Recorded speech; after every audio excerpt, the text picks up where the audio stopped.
la suite de la discussion générale, la parole est à monsieur René-Paul Savary pour le groupe Les Républicains. Bien, Monsieur le Président, Madame la Ministre, Monsieur le Ministre, Monsieur le Président de la Commission, Monsieur le rapporteur, mes chers collègues, quel message, Madame la Ministre, vous donnez au monde agricole au lendemain de la fermeture du Salon de l'agriculture. Et nous misons tous sur nos agriculteurs. Ce sont eux qui sont chargés de nous nourrir, ce sont eux qui sont chargés de protéger l'environnement et ce sont eux qui sont chargés de faire également la transition énergétique. Il est important que la société les reconnaisse dignement à travers les pensions de retraite.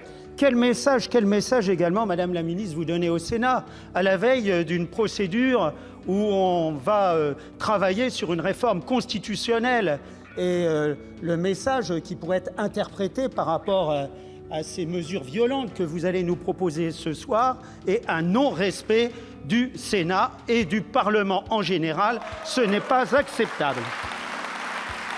Alors, je souhaitais très simplement, en tant que futur rapporteur de la loi sur les retraites, faire des remarques à la fois sur le fond et sur la forme.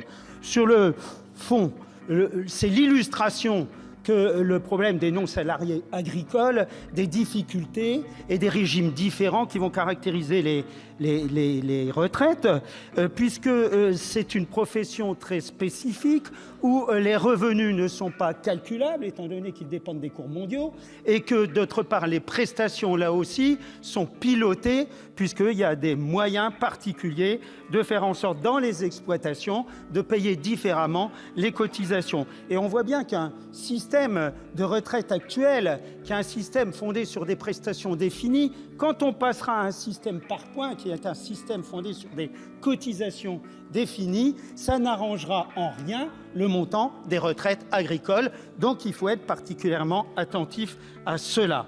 En ce qui concerne les nombres d'années cotisées, là, il y a aussi des différences importantes d'un secteur à l'autre, puisque pour le monde agricole, c'est l'ensemble de la carrière qui compte, quand pour le monde salarié, ce sont les 15 meilleures années, et que pour les fonctionnaires, ce sont les 6 derniers mois.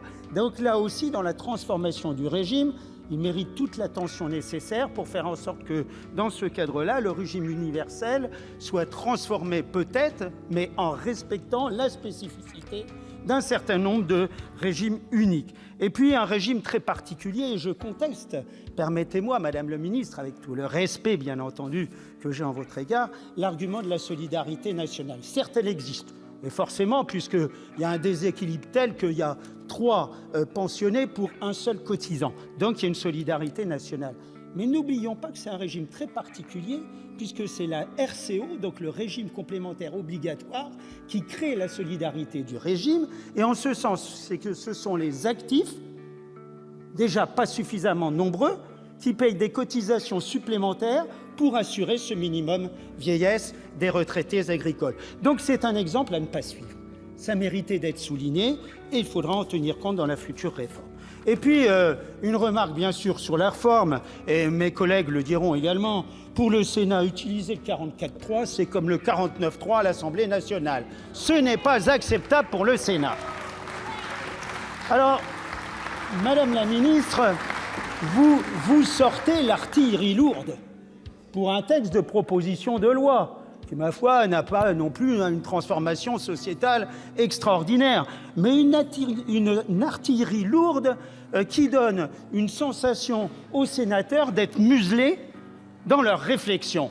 Et ça, c'est particulièrement douloureux, difficile à accepter. C'est la raison pour laquelle, me semble-t-il,